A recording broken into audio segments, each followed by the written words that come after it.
The morning sky over Germany, August 16, 1944, burned with a metallic coldness that made every breath feel like inhaling shards of ice at 28,000 feet. Captain Robert Bob Henderson gripped the control stick of his P-51D Mustang, his gloved fingers stiff despite the heated suit wrapping his body. Below, the patchwork German countryside spread like a torn quilt, farms, forests, and the skeletal remains of bombed cities stitched together by roads that looked like veins on aged skin.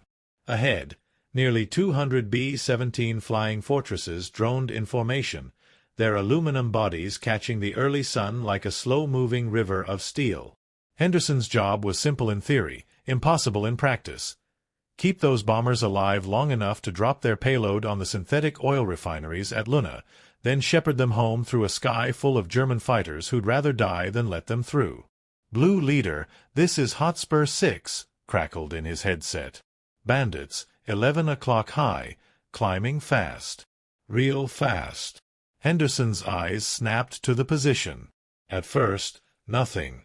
Then, a flash. No, multiple flashes. Streaks of white vapor trails ascending at an angle that defied everything he knew about aviation. Not climbing. Rocketing. The trails came straight up like fingers clawing from hell itself, impossibly steep, impossibly fast. What the hell? Henderson's wingman, Lieutenant Tommy Eckhart, breathed over the radio. They weren't FW-190s. They weren't BF-109s. They weren't anything Henderson had seen in 43 combat missions. These things were shaped like teardrops with stubby wings, and they were closing the distance at a speed that made his Mustang feel like it was standing still. The trails behind them weren't black smoke from piston engines. They were pure white, chemical, unnatural. All blue flight, break formation. Engage bandits. Henderson's voice came out harder than he intended, but adrenaline was already flooding his system. His hand slammed the throttle to the firewall, the Packard V1650 Merlin engine roaring as it pushed his Mustang to 400 miles per hour. The German rocket fighters, he'd heard whispers about them in briefings, intelligence reports so bizarre they sounded like science fiction, screamed past the bomber formation at what had to be 550, maybe 600 miles per hour. One of them fired. Henderson saw the twin 30mm cannon muzzle flashes, saw AB-17 on the formation's edge shudder as shells tore through its wing root. The bomber rolled, trailing fire and smoke, 3 parachutes blossoming from the doomed aircraft before it spiraled into the clouds below. "Son of a bitch!" Eckhart's voice cracked. Henderson yanked his stick, trying to bring his nose around to get a firing solution, but the German rocket plane had already blown past, climbing nearly vertical before disappearing into a high arc. It wasn't dogfighting. It was diving, shooting, and vanishing like a predator that didn't need to circle. Just strike and retreat before you could even react. Then, as quickly as they'd appeared, the rocket planes were gone. Vapor trails dissipating into the thin air at altitude. Henderson's heart hammered against his ribs. His thumb hovered over the gun trigger, but there was nothing to shoot at. "Blue Leader, did you see how fast those things moved?" Eckhart's voice trembled slightly. Henderson didn't answer immediately. His mind was racing. These weren't just new fighters. This was something else entirely. Something the Germans had created out of desperation, brilliance, or madness, maybe all three. His briefing officer had mentioned experimental rocket interceptors, Messerschmitt Me-163 Comet. 8 minutes of powered flight, armed with cannons that could rip a bomber apart. Pilots who were as likely to die from their own aircraft as from American guns. The sky felt different now. Wider. More dangerous. Like the rules had changed mid-game and nobody had told him. "Stay sharp," Henderson finally said into his radio. "They'll be back. And when they come, we need to be ready." But even as he said it, he wondered, how do you fight something that moves faster than your bullets can fly? The bomber formation droned on, tightening up where the lost B-17 had left a gap. The mission wasn't over. It had barely begun. And somewhere below, in a fortified bunker near Bad Zwischenen airfield, German fighter pilots were already climbing into the cramped cockpits of their Me-163 Comets, strapping themselves onto seats positioned directly over tanks of T-Stoff and C-Stoff, hypergolic rocket fuel so volatile that a single leak could dissolve human flesh in seconds. The war had entered its endgame, and desperation had made monsters of both men and machines. Lieutenant Joseph Pose sat in the cramped cockpit of his Me-163B-1A, feeling the airframe creak and settle around him like a living thing. The canopy was still open, letting in the cool German morning air, but he could already smell it, the acrid, throat-burning stench of the rocket fuel sloshing in the tanks mere inches behind his seat. T-Stoff, concentrated hydrogen peroxide. C-Stoff, a hydrazine hydrate solution mixed with methanol. Together, when combined in the Walter HWK 109-509 rocket motor, they produced 3,750 pounds of thrust and could push his little aircraft past 590 miles per hour. They could also kill him in a dozen different ways. Pose was 23 years old. He'd been flying combat for 2 years, first in Bf-109s over the Eastern Front, then transferred to the experimental Erprobungskommando 16 unit when the Luftwaffe decided that conventional tactics were no longer enough. 6 of his original training group were dead. 3 from rocket motor explosions during landing. 2 from fuel leaks that had burned them alive before they could even take off. 1 from simply losing consciousness during the violent 3G climb to altitude, blacking out and plowing into the ground at over 500 miles per hour. "All aircraft, prepare for engine start," crackled the radio. Pose took a breath, tasting metal. His hands moved through the checklist with practiced precision, but his heart was hammering. It always did. Fear was the price of flying the Comet, and anyone who said otherwise was either lying or insane. The ground crew rolled away the fueling dolly, carefully, always carefully, and gave him the signal. Pose closed the canopy. The cockpit became a bubble of plexiglass and terror. He could see through the glass floor beneath his feet, see the earth below, see the wheel dolly that would drop away on takeoff because the Comet had no landing gear. It would take off on wheels and land on a skid, like a glider.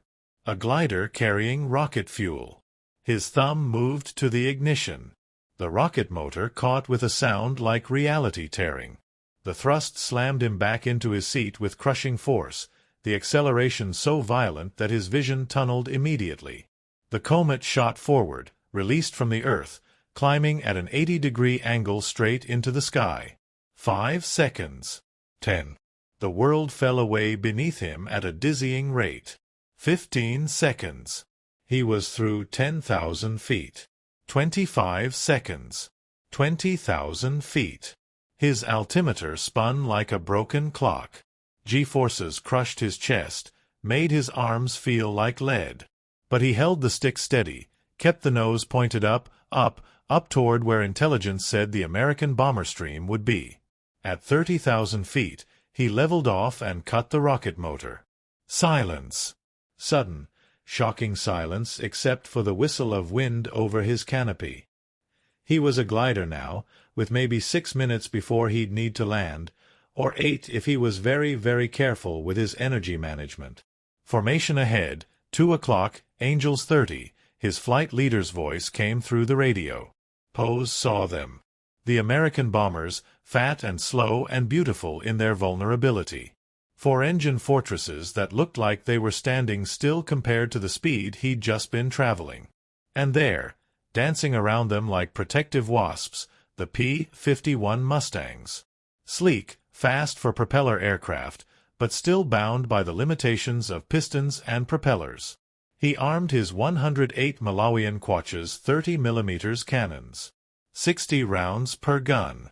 He'd get maybe 3 seconds of fire time before they ran dry. 3 seconds to kill a bomber, then dive away before the Mustangs could react. But Henderson had seen them coming. Blue flight, bogies at 2 o'clock, diving. Henderson's voice cut through the radio chatter. He'd been watching, scanning, knowing they'd return. The white contrails gave them away. Rocket exhaust was different from piston smoke, impossible to miss against the blue sky. Henderson rolled his Mustang hard, trying to get his nose around, trying to lead the target. But the Me-163 was already diving, already accelerating to combat speed. It flashed past so fast it was just a blur, a brownish-green smear with a bubble canopy and stubby wings. Henderson fired anyway, his 6.50 caliber machine guns erupting, tracers arcing through the space where the comet had been half a second ago. Nothing. The German was already gone, already positioning for a shot on the bombers. Poe's lined up on AB-17 in the rear of the formation. His targeting reticle centered on the bomber's wing route. Distance, 300 meters. Closing, 250 meters. His finger tightened on the trigger. Then something made him glance up. A P-51, diving from above, guns already flashing. Henderson. Pose yanked the stick, pulling a 6G turn that crushed him into his seat and made his vision gray at the edges. The Mustang's bullets tracked past, missing by meters. But the turn bled his energy. He was slowing. The Comet was light, maneuverable when slow, but without thrust, he was vulnerable. Henderson kept his dive going, trying to stay on the German's tail, but the Me-163 could turn inside him. Tighter. Impossibly tight. Henderson overshot, cursing, trying to pull up and come around again. Pose saw his chance. He punched the rocket motor back to life. The thrust hammered him forward, acceleration so brutal that his head slammed back against the headrest. In 3 seconds, he was doing 550 miles per hour again, rocketing away from the fight, climbing vertical, untouchable. Henderson watched him go, impotent fury burning in his chest. How the hell are we supposed to fight these things? Eckhart's voice came over the radio, breathless. Henderson didn't have an answer. Below, 2 more Me-163s were making their runs, and all he could do was chase vapor trails and pray that luck would give him a shot. The bomber formation pressed on, trailing smoke from 3 wounded fortresses. The sky was full of tracer fire, rocket contrails, and the terrible mathematics of modern war, American numbers versus German technology, courage versus desperation. And the day was far from over. The third wave came at 1,445 hours, and this time Henderson was ready, or as ready as anyone could be for devils that moved faster than sound seemed reasonable. He'd repositioned Blue Flight higher, at 32,000 feet, above the bomber stream. If the Me-163s needed to climb to attack, Henderson would already have the altitude advantage. It was the only edge he could think of. The only way to turn physics back into his favor, even slightly. Blue 2, stay tight, he called to Eckhart. When they come, we dive with them. Match their speed in the descent, then try to get a deflection shot as they pull up. Roger that, Eckhart replied, but Henderson could hear the doubt in his voice. They were inventing tactics in real time, against an enemy that shouldn't exist. Then they came. 5 Me-163s this time, rising from the haze below like missiles launched from an invisible battery. Their white contrails drew perfectly straight lines against the darker clouds beneath. Henderson's breath caught. They were coming fast, climbing at that impossible angle, but this time he had precious seconds of warning. Blue Flight, engage. Dive, dive, dive. Henderson pushed his stick forward, his Mustang's nose dropping into a steep dive. The engine roared as gravity and throttle combined to pull him past 450 miles per hour. Wind shrieked over the canopy. His wings trembled with the strain. Beside him, Eckhart's Mustang matched his angle, both of them plummeting toward the climbing Germans like stooping falcons. Pose saw them coming. His eyes widened behind his goggles. These Americans were learning. They were diving toward him instead of trying to chase from behind. The geometry was all wrong now. If he continued his climb, they'd meet head-on with combined closure rates approaching 1,000 miles per hour. A split-second firing opportunity, and if anyone made contact, both aircraft would be shredded. He made his choice in a heartbeat. Pose rolled his Comet 90 degrees, converting his climb into a barrel roll that took him horizontal, then dove beneath the diving Mustangs. His hand slammed the throttle forward, rocket motor screaming. The G-forces crushed him as he pulled through the bottom of the maneuver, vision tunneling to a pinpoint, consciousness barely holding on. But Henderson had anticipated. He'd seen the German start the roll and adjusted his dive, trying to follow, trying to get his nose around for just 1 second. 1 second was all he needed. His finger was already on the trigger, his gun sight dancing across the Me-163's fuselage as the German crossed his path at a 45-degree angle. Henderson fired.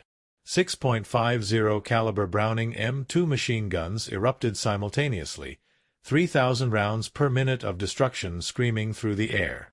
Tracers, every fifth round, drew bright lines across the sky. Most of the bullets went wide, but 3 rounds found their mark. Thunk, thunk, crack. The first 2 rounds punched through the Me-163's left wing root, tearing through the thin metal skin but missing anything critical. The third round was different.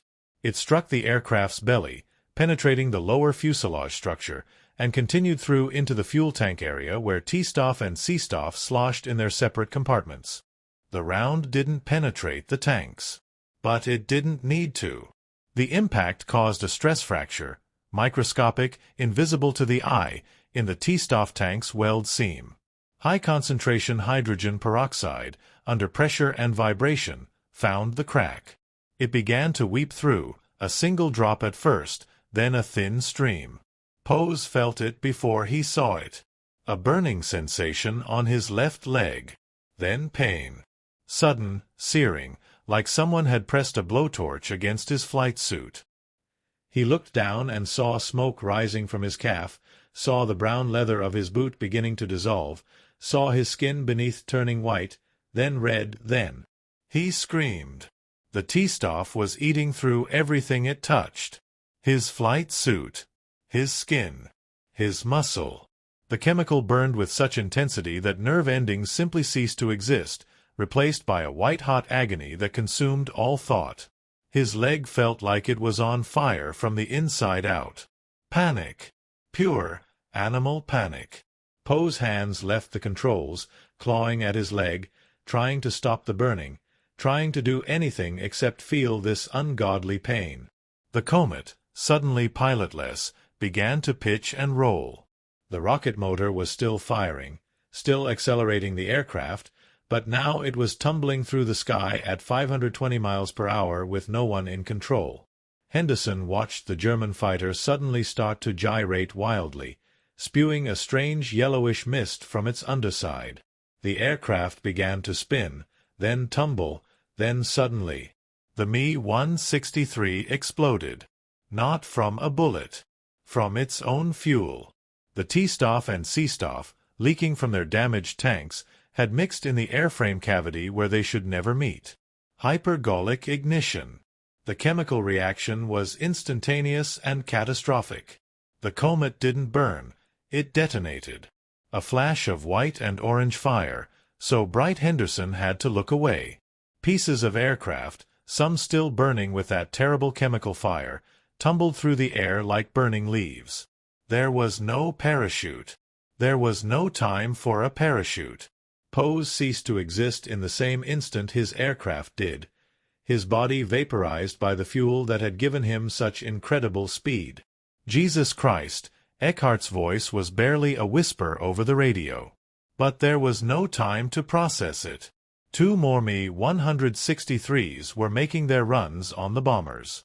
Henderson pulled out of his dive, bleeding speed, trying to climb back up to engage. His altimeter showed 24,000 feet. He'd dropped 8,000 feet in the dive. His Mustang's engine was howling, pushed beyond its rated limits, but it was still pulling him up. Another Comet flashed past, cannon fire ripping into AB-17's No. 3 engine. The bomber shuddered, its right wing sagging as hydraulic fluid and oil sprayed from the wounded engine. The propeller windmilled, then seized. Fire bloomed along the cowling. Henderson was too far. Too slow. He watched the bomber drop out of formation, 2 engines on the right side now dead, the aircraft banking uncontrollably. 5 parachutes. 6. 8. The crew was getting out, but the fortress was doomed, spiraling down toward German farmland 30,000 feet below. Then, something changed.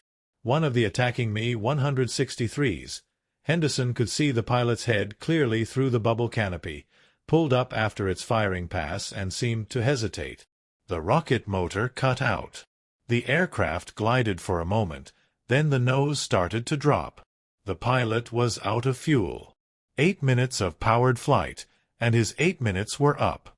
Now the Comet was just a glider.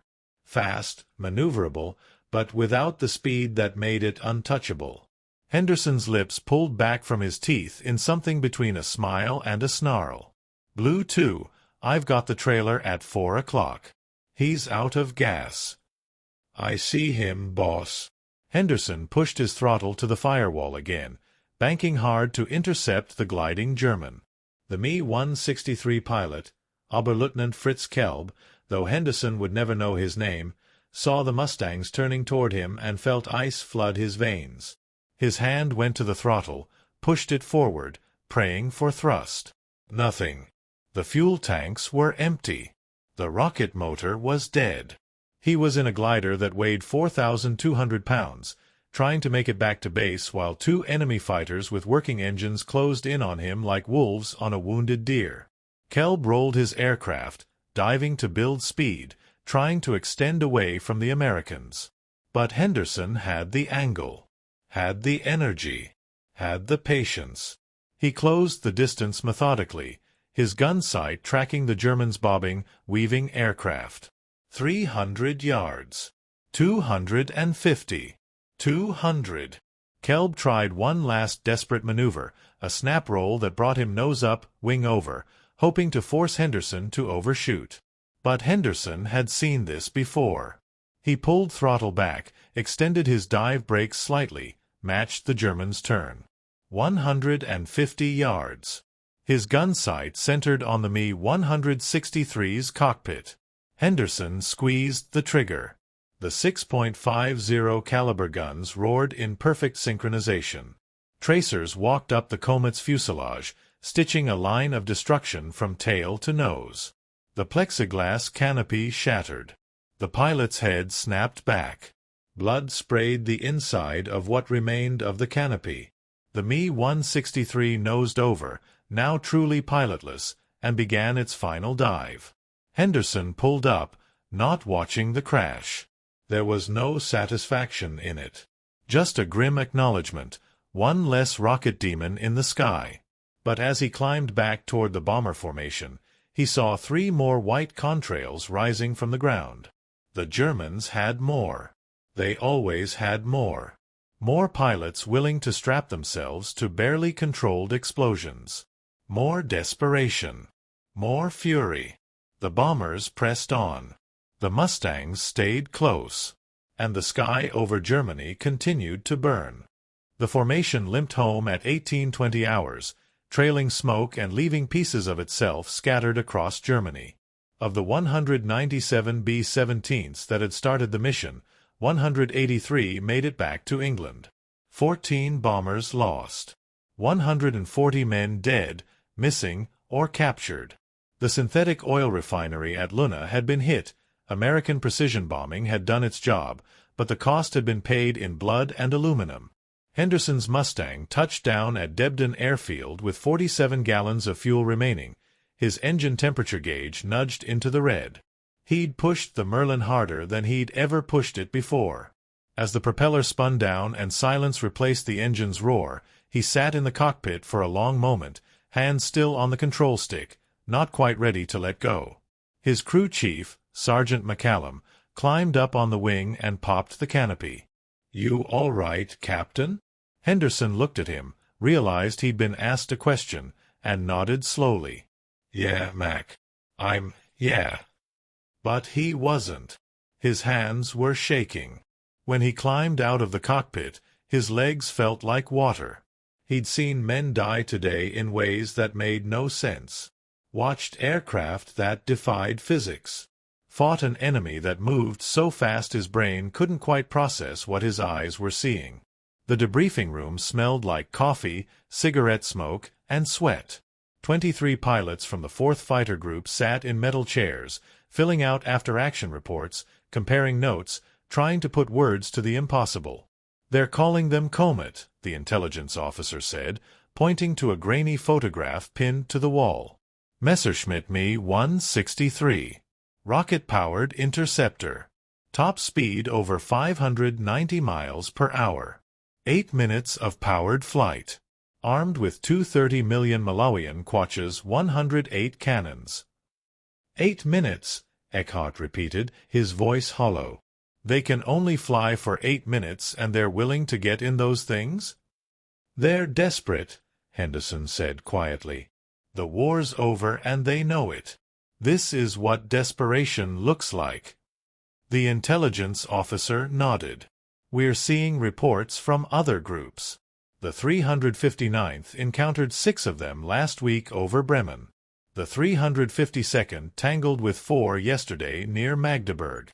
The Germans are using them more and more." "How do we fight them?" another pilot asked. Henderson set down his coffee cup. "You don't. Not directly. You wait for them to run out of fuel, then you kill them when they're gliding. You position high, dive with them to match speed, try for deflection shots in the pass. You avoid head-on engagements because the closure rate is too high. And you accept that sometimes they're going to get through to the bombers and there's nothing you can do about it." The room went quiet. "That's it," Eckhart said. "That's the plan? Hope they run out of gas." "That's physics, Tommy. We can't outrun them. Can't outclimb them. Can't catch them when the rocket's burning. So we wait for gravity and fuel capacity to do what our bullets can't." Henderson leaned back in his chair. "And we keep the bombers alive long enough for it to matter." 300 miles away, at Bad Zwischenen airfield, the remaining pilots of Erprobungskommando 16 sat in their own debriefing room. There were 9 of them. Yesterday there had been 14. The flight surgeon was examining burns on one pilot's legs, T-Stoff exposure, not as bad as it could have been. Another pilot sat with his head in his hands, saying nothing, staring at the floor. He'd watched his wingman explode mid-flight, had flown through the debris cloud, had felt pieces of his friend's aircraft ping off his own canopy. "We got 3 bombers confirmed," the operations officer said, trying to inject something positive into the room. "Possibly a 4th damaged. And 1 Mustang destroyed. 3 bombers. 1 fighter. Against 5 Me-163s lost. 3 to American fighters, 1 to fuel explosion during landing, 1 to the pilot passing out during the climb and crashing." The mathematics were brutal. Oberst Wolfgang Spate, the unit commander, looked at his remaining pilots. These were some of the best aviators Germany had, experienced, skilled, brave beyond reason. And they were being consumed by aircraft that killed them almost as efficiently as the enemy did. "The war is ending," Spate said quietly. "Everyone knows this. The Führer doesn't or won't admit it, but everyone else knows. The question is, how many more of us die before it's over?" No one answered, because they all knew the answer. All of them. As many as it takes. As many as climb into those cockpits. As many as strap themselves to rockets and hope to survive long enough to matter. Henderson flew 37 more missions before the war ended in May 1945. He encountered Me-163s 4 more times. He shot down 1, caught it gliding back to base, out of fuel, helpless. He damaged another. The other 2 encounters were just glimpses, white contrails, distant flashes, gone before he could react. He survived the war. Got promoted to major. Went home to Indiana. Married his high school sweetheart. Had 3 kids. Never talked much about the rocket fighters, because how do you explain something like that to people who weren't there? How do you describe the moment when war stopped being about courage and skill and became about who was willing to ride the more terrible machine? Fritz Kelb's body was never recovered.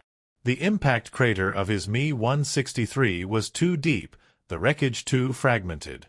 They buried an empty coffin in a military cemetery outside Munich. Joseph Pose was listed as missing because there wasn't enough left of him to identify. His mother received a letter stating that her son had died heroically in defense of the fatherland. She burned it. The Me-163 program was a failure by any rational metric. 370 aircraft built. 16 Allied bombers confirmed destroyed. More German pilots killed by their own aircraft than by enemy fire. 8 minutes of powered flight in exchange for a lifetime of consequences. But sometimes, on quiet nights years later, Henderson would wake up from dreams of white contrails rising from the earth like rockets from hell. He'd go outside, look up at the stars, and remember the day when the future arrived early. When desperate men in desperate machines tried to hold back the inevitable with speed and fire and 8 terrible minutes of flight. And he'd wonder if any of them, German or American, victor or vanquished, had really won anything at all. The sky remembers everything. The sky keeps all secrets. And the sky, in the end, claims everyone who dares to fly through it. End.